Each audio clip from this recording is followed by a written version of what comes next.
Oui, j'ai pris mon téléphone pour le mettre dans le téléphone.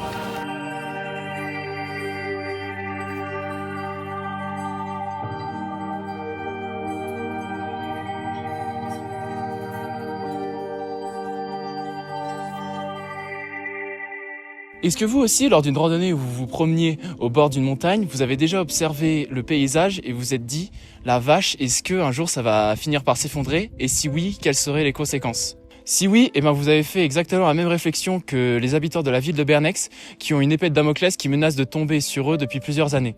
Car oui, le mont César qui se trouve à quelques kilomètres de la ville a un énorme bloc qui menace de tomber depuis plusieurs années. Et je dirais même que ça a déjà commencé car depuis plusieurs années, une faille s'est formée en haut du mont César. Ok, du coup, pour commencer, le bloc déjà il fait 50 000 tonnes pour 20 mètres cubes, donc c'est vraiment énorme. Et donc ça, on peut le vérifier aussi sur Google Earth en défilant les années. Et on voit que depuis les années 60, la faille elle n'arrête pas de s'ouvrir de plus en plus. Et donc avant les années 80, c'était à peu près 7,5 cm par an. Et après les années 80, c'était à peu près plus de 1 cm, donc c'est vraiment énorme. Et là, la faille, elle fait 23 cm. Et du coup, notre première idée, c'était d'expliquer la faille, comment elle s'ouvre et quel est le principe plutôt.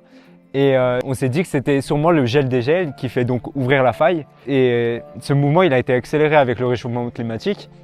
Parce que dans les années 60, il neigeait peut-être une fois par saison. Et ces temps-ci, c'est plus 3 ou 4 fois, donc c'est vraiment énorme. Et donc maintenant, on va essayer de prouver par une expérience ce phénomène de gel des gels. Et pour imager cette hypothèse, on a pris une roche de calcaire du mont César, qu'on a remplie à peu près à un tiers vers là. On a mis des marques pour mesurer l'écartement de la faille. Et donc là, on voit émerger au-dessus de l'eau et immerger en dessous de l'eau. Et on a mis au congélateur pendant toute une nuit le bac avec de l'eau dedans et la pierre. Et un cycle, ça faisait à peu près une année dans les années, on va dire 60-80. Parce que du coup, il y avait de l'espace libre au-dessus et l'eau a pu prendre cette place, donc la glace, elle a juste monté. Et donc notre expérience, elle a été non concluante. Et après, on a fait, du coup, pour trouver une autre hypothèse, on a fait des recherches. Et donc, il y a une prof qui est au Géoparc du Chablais, une prof de notre lycée, qui nous a mis en contact avec d'autres membres du Géoparc. Et on a pu leur poser des questions, leur demander. Et on a aussi contacté Jean Céziano, qui a fait une étude sur la faille et le mont César. Donc, grâce à Monsieur Céziano, un géologue de l'Université de Genève, nous avons pu avoir accès à son article de 2003 sur l'observation de l'ouverture de la faille. Dedans, il confirme que l'eau n'a pas d'effet dessus et vu qu'elle est régulière, ça prouve donc un effondrement gravitaire. Cette découverte nous a donc mis sur une nouvelle piste et grâce à l'aide de certaines personnes du Géoparc du Chablais, comme Patrick Guyot, nous avons pu mieux comprendre l'histoire du mont César et donc les deux principaux phénomènes qui expliquent l'ouverture de la faille du mont César. Alors la composition du mont César est faite de deux roches différentes. La première, le gypse sur lequel il va reposer, qui lui va être une roche déformable, comparée à la roche du dessus, le calcaire, qui elle va être une roche cassante et la roche qu'on peut voir de l'extérieur. Alors sur le mont César, on peut observer plusieurs failles. Ces failles-là, comment elles vont s'ouvrir? C'est très simple. Elles vont subir l'action de la gravité exercée par la Terre. Ce qui va donc continuer d'ouvrir la faille au fur et à mesure des années. Et ce qui va aussi permettre l'ouverture des failles, c'est le fait que le calcaire repose sur une roche déformable, le gypse, ce qui va donc laisser glisser le bloc petit à petit vers le bas.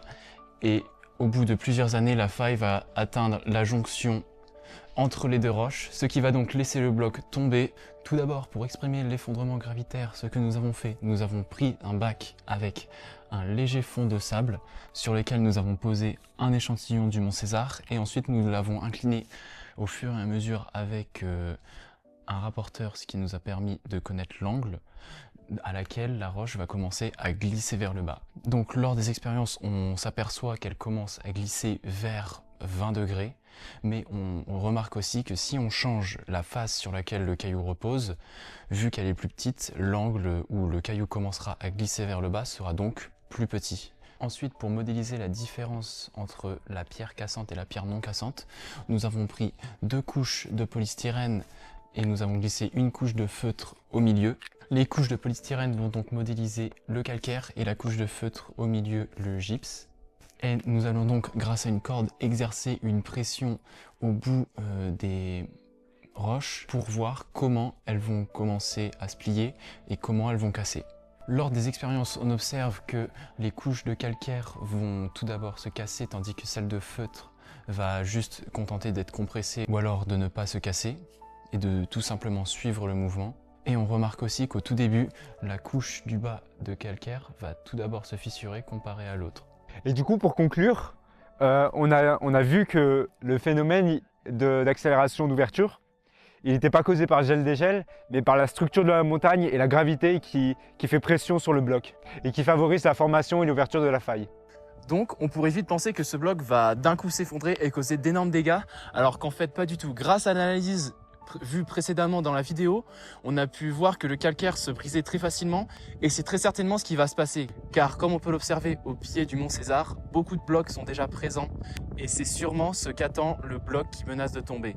Car il y a très peu de chances qu'il tombe d'un coup, mais plus petit bloc par petit bloc, ce qui causera peu de dégâts et donc ne menace pas vraiment Bernex. C'est pour ça qu'il est important de bien analyser les montagnes, car si ça n'était jamais arrivé, Bernex aurait peut-être été obligé d'abandonner une partie de la ville dans la peur que le bloc s'effondre, ou alors inversement, si la composition du mont César aurait été différente, le bloc aurait peut-être pu se détacher d'un coup et donc causer là d'énormes dégâts.